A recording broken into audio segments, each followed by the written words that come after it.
The mountains don't forgive weakness. That's not cruelty, that's just the terms of the agreement.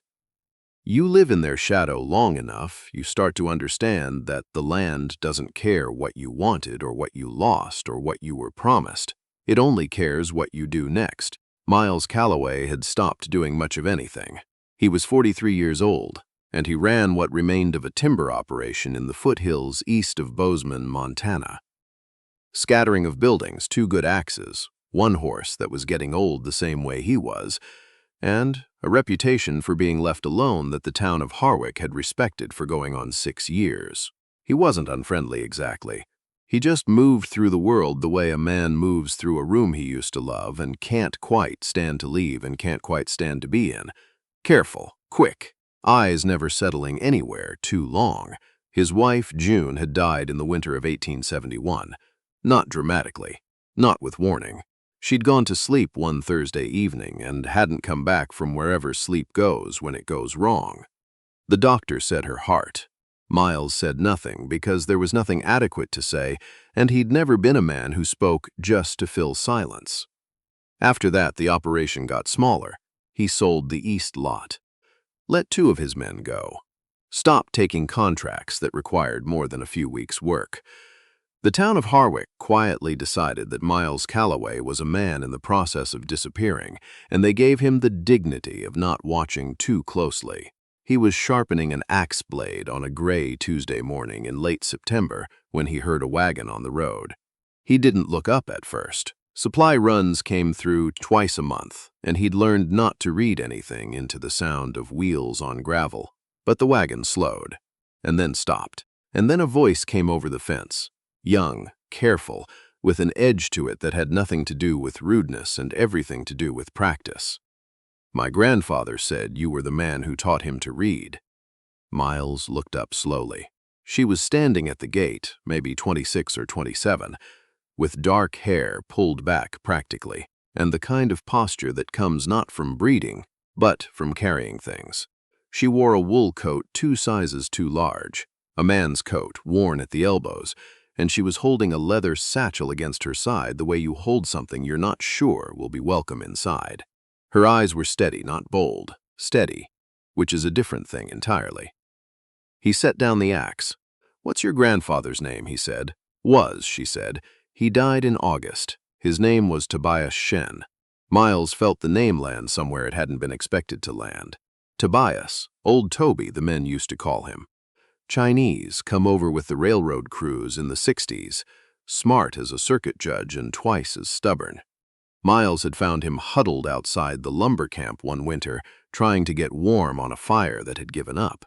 He'd brought him inside, given him coffee, and, somewhere between the 2nd cup and the 4th, discovered that Tobias spoke 3 languages fluently and couldn't read a word of English. Miles had spent 3 winters fixing that, 1 letter at a time, in the evenings after the other men went to sleep. He hadn't seen Tobias in 11 years. "Tobias is gone," Miles said. "It came out flat. Not cold, just flat, the way things come out when you've learned to hold them at a certain distance." Yes, she didn't elaborate. She just stood at the gate, not pushing, not retreating, the particular stillness of someone who has already decided what they came to do and is waiting to see if the world will cooperate. He came to the gate. He didn't open it. "He sent you here," Miles said. Before he passed, she adjusted the satchel. "He wrote me a letter," he said. She paused, and he could see her choosing the words carefully, the way you choose words you've been rehearsing for a long road. "He said you were the only man in Harwick who ever treated him like his thoughts mattered. He said you were stubborn and private and probably wouldn't want company." She looked at him without blinking. "He said to tell you anyway." "He was right about the stubbornness," Miles said. "He said to tell you something else, too." She reached into the satchel and produced a folded letter. "He said you could read it yourself if you didn't believe the rest." He looked at the letter. He looked at her. "There's coffee on," he said finally.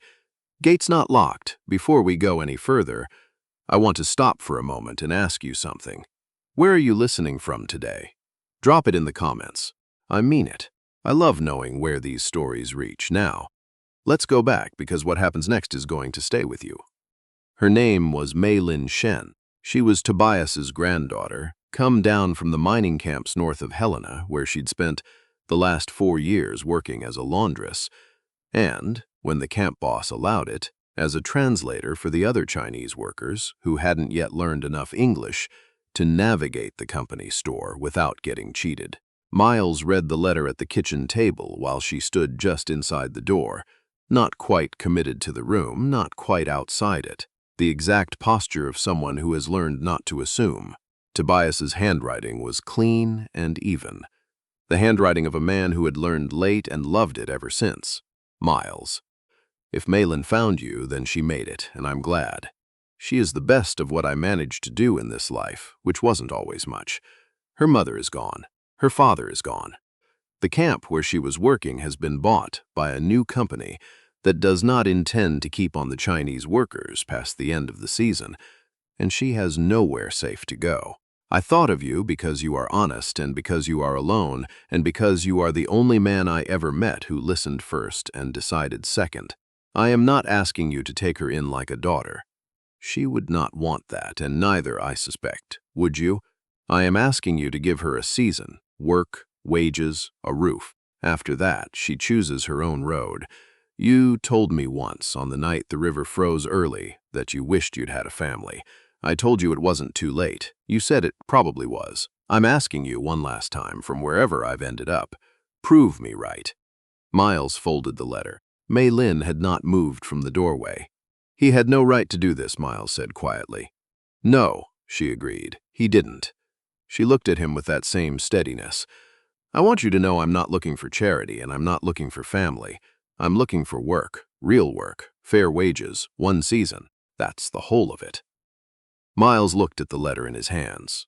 Outside, the wind came down off the mountain with that particular sound it makes in late September, like something enormous turning over in its sleep. He stood up. There's a spare room above the equipment shed, he said. It's not warm, but it's dry. Supper's at 6. He moved toward the door, then stopped with his hand on the frame. One thing, he said without turning. I don't talk about June, not to anyone, not for any reason. A pause. I just need you to know that. He went outside.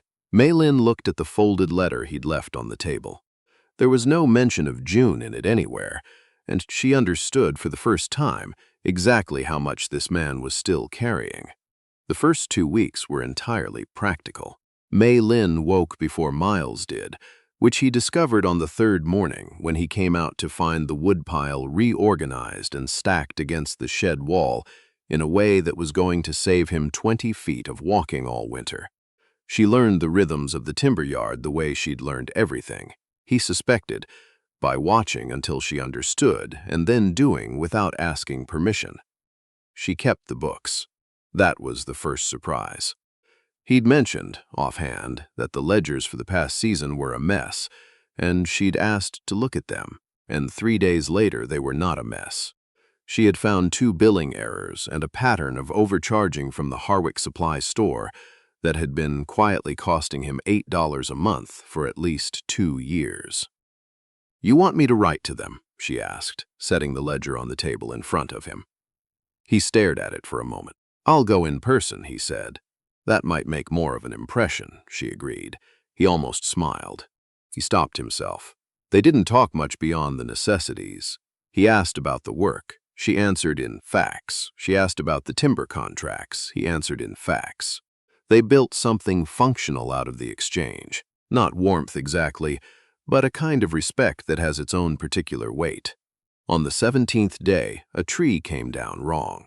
Miles was directing the fall of a large pine on the north slope when the wind shifted, just enough, just at the wrong moment, and the tree kicked back off the stump and came down sideways instead of forward. He got clear, but barely, and the impact of hitting the frozen ground left him breathless and still for a long moment staring up at the pale October sky. Mei Lin appeared above him. She didn't panic. She crouched down and looked at him with a calm that he would think about later. Can you breathe? She asked. Working on it, he managed. Take your time. He did. When the breath came back in full, he started to push himself up. She offered her hand. He hesitated, Not from rudeness, but from the particular stiffness of a man who has stopped accepting help. And then he took it. She pulled him to his feet and let go. "You were standing too close to the fall line," she said, not an accusation. "A fact." "I know the fall line," he said. "I know you know it." She picked up his hat from the ground and handed it to him. "You also knew it was windy." He said nothing. "My grandfather fell the same way," she said. "Working alone because he'd told everyone he was fine."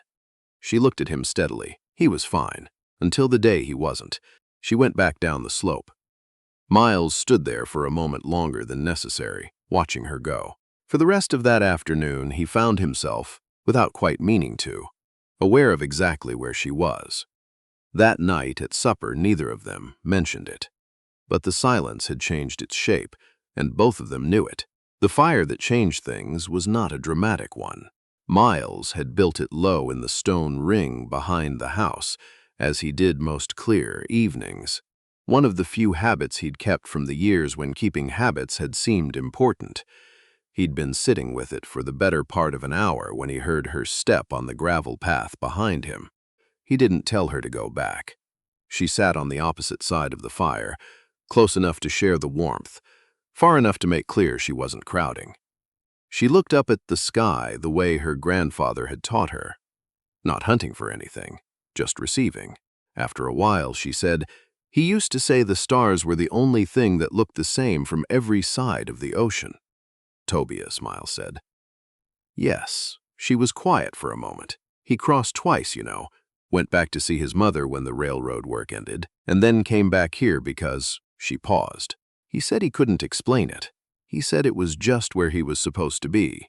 Miles looked up. The Milky Way ran its ancient, indifferent arc across the cold Montana sky. He had sat under it more nights than he could count, and felt, for most of them, precisely nothing. Tonight was different. "He talked about you," she said. "He said you used to sit up late arguing about books. He said you were wrong about Melville." Miles made a sound that was almost a laugh. "I was not wrong about Melville. He said you'd say that." He looked at her across the fire. She was watching him the way she watched everything. With that particular attention that isn't about impressing anyone, that's just genuine curiosity applied seriously. "What are you looking for?" he asked. "After the season, where do you go?" She was quiet for a long time. "I used to know," she said. "There was a woman in San Francisco, a cousin of my mother's, who had a rooming house. I thought I could go there, find work in the city." She looked at the fire. "When my grandfather got sick, the cousin wrote to say the rooming house had closed. She'd moved somewhere east. She didn't leave an address." She paused. "So now I don't know." Miles said nothing. But something in his chest moved the way a door moves when the latch has been left unfastened and the wind finds it. Not thrown open, just shifted. The narrator wants to tell you something about that moment. It wasn't the fire, and it wasn't the stars. It was that she had answered the question honestly, without performance, without self-pity, without any of the machinery people usually put between themselves and the truth. Miles Calloway had not heard anyone speak that honestly in a very long time. He hadn't realized how much he'd missed it. He didn't say good night when he went inside. He never did. But he left the fire burning longer than usual. And in the morning he found that she had let it burn down properly before she went in. Carefully, the way you do with things that matter. The trip to town was in the 5th week, and Miles had been quietly dreading it. Harwick was not a cruel town. It was something worse. A careful one. It watched people. It measured them against some internal standard that it never quite stated out loud, and it handed down its verdicts in the form of silences and the particular angle of a turned shoulder. He could feel the eyes as they drove down Main Street in the supply wagon. Some curious, some harder than curious. Inside the general store, a man named Dowell, large, self-satisfied, the kind of man who mistakes loudness for authority, was standing near the entrance when they came out with their supplies. "That your celestial, Calloway?" he said. The word landed in the street like something thrown. Miles stopped walking. He felt Mei Lin go still beside him. He turned and looked at Dowell with the particular calm of a man who has made a decision and is done reconsidering it. "No," he said. "She's the best bookkeeper in Harwick County, and she found 8 months of billing errors in your brother-in-law's supply ledgers, so I'd be careful about the next thing you say." Dowell looked at him, looked at Mei Lin, looked back. He stepped aside. They loaded the rest of the supplies without another word. On the road home, the silence was different from every silence that had come before it. Warmer, more complicated. "You didn't have to do that," Mei Lin said. "I know," Miles said. "Why did you?" He kept his eyes on the road ahead, the long, pale line of it running through the yellow autumn grass toward the mountains. "Because it was accurate," he said, "and because some things need to be said where other people can hear them." She was quiet for a moment. Then, "My grandfather said you were the most stubborn man he ever met. He wasn't wrong. He also said—" She stopped, started again.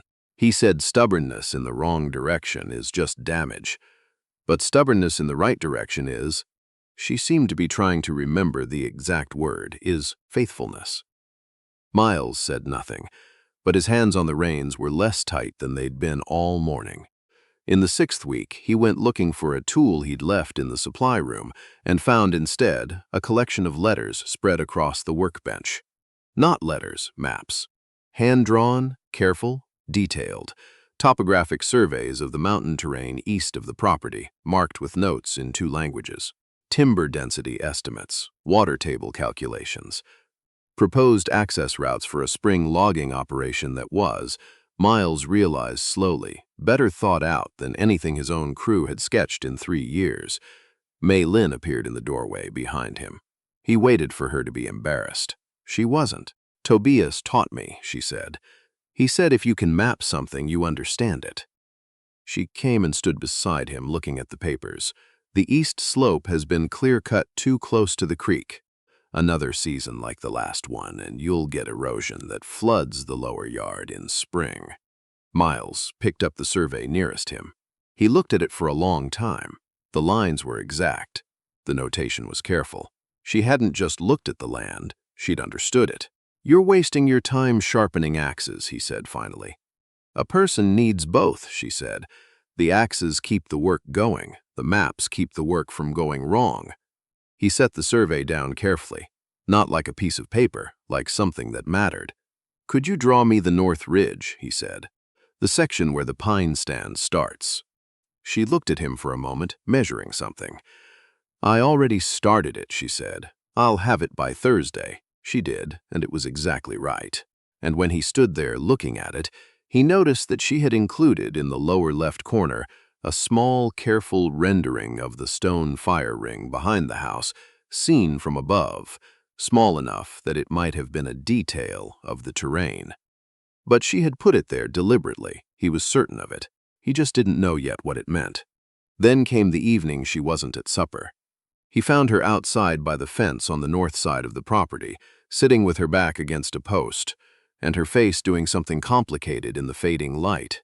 "Mei Lin." She looked up. Her eyes were dry, but only just.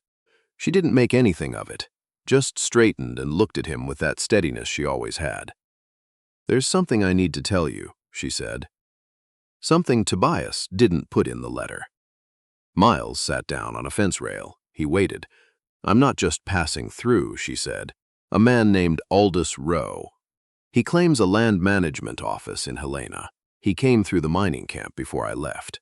He told me that without formal employment documentation attached to a property, Chinese workers without papers have no protected status in this part of Montana. He gave me until the end of the season to establish a situation." She looked at the ground, "or be relocated to a labor assignment camp in Wyoming." Miles was very still. "Your grandfather didn't put that in the letter," he said quietly. She looked up. Her voice was steady and sad and proud in equal measure. "He wanted you to keep me here because you wanted to. Not because you felt obligated. Here's what gets me about this, and I've thought about it more than I probably should. Tobias Shen, dying in a camp outside Helena, made a deliberate choice not to tell the whole truth in that letter. He chose to trust that 6 years of loneliness had taught Miles Calloway enough that he didn't need to be cornered into doing the right thing. That's not manipulation. That's faith. The kind that costs something. The kind you don't extend unless you really believe in the person you're extending it toward. I keep thinking about what that kind of faith feels like from the inside. Miles didn't sleep that night. He lay in the dark thinking about all the rooms he'd closed inside himself after June died. The room with her name on the door, the room full of plans they'd made that had nowhere to go after she was gone. The room he'd built around the whole thing like a wall, because a wall was the only thing he could think to do with grief that size. Somewhere around 2 in the morning, he made himself look at something he'd been avoiding for weeks. He did not want her to leave. It wasn't pity. There was none of that. It wasn't obligation, though Tobias's letter had started it. It was something that had grown in the small, specific ways of daily work. In the reorganized woodpile, in the fire burning down properly, in a woman who had mapped his land like she was trying to understand it rather than just move through it. Something that he didn't have a clean word for, which was unsettling for a man who had always preferred clean words. He was afraid of it. The way you're afraid of a river you know you need to cross. The next morning he rode to the county office in Harwick and asked the land clerk about the row compliance orders. The clerk confirmed them, then added, in a lower voice, that the order could be formally contested if the individual in question was employed under a registered labor contract with an established property holder, or, he said, pausing in the way that people pause when they're about to say the part that matters, or listed as a household member in a registered family record. Miles rode home slowly, letting the horse find its own pace through the brown November grass. By the time he reached the gate, he knew what he was going to say.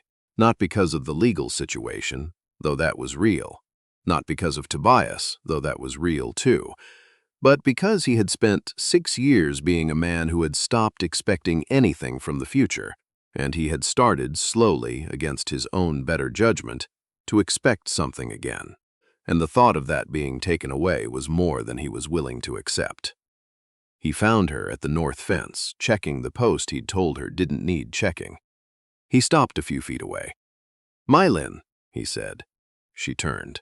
He had rehearsed several versions of what he was going to say on the ride home. Every one of them sounded like what it was, a man talking himself into something he was afraid of, so he set all of them aside. "I don't want you to go," he said. She didn't answer right away. That was her way. Not avoidance, but the genuine respect of a person who thinks before they speak. The wind came off the mountain. Somewhere above them, a hawk made one long, slow circle and disappeared behind the ridge. "What does that mean?" she said. Not with suspicion, with the careful accuracy she applied to everything. He looked at his hands on the fence rail. "It means the work is better with you here. It means I finally understand what's been happening to the east slope, and I wouldn't have known without you. It means the first time in 6 years I left a fire burning longer than I needed to, and I knew exactly why." He paused. "It means I've been a man who stopped looking forward and something changed and I don't want to go back." She was quiet for a long moment. "I told myself I wasn't going to let this happen," she said. "So did I. I came here for 1 season. Work and wages and a road out. I know." She looked at the mountains. "I don't know what I am to you," she said. "I don't know the word for it." "Neither do I," he said honestly. "But I think in this case the word comes after the decision, not before." She was quiet again, long enough that a man with less patience might have filled the silence. Miles let it stand. "My grandfather believed in you," she said finally, softly. "He believed in you enough to send me here without telling me everything. He believed you'd get it right." She paused. "I think I believe him. He was a better judge of character than I deserved," Miles said. "Maybe." She looked at him then, the way she looked at the land when she was mapping it, finding the true lines underneath the surface wear. "I'll think about it," she said. It wasn't a yes, but it wasn't a no. And for the first time in 6 years, Miles Calloway was afraid of something that wasn't loss. That was entirely new. That was almost good. Roe came on a Wednesday with 2 men he didn't introduce and a sheaf of papers he carried like they settled something. Miles recognized one of the men immediately. He'd seen him in Harwick the day they'd loaded supplies, standing under the overhang of the land office, watching. He'd filed it away without saying anything. He'd been waiting to see what it meant. Now he knew. Mei Lin was at the equipment shed.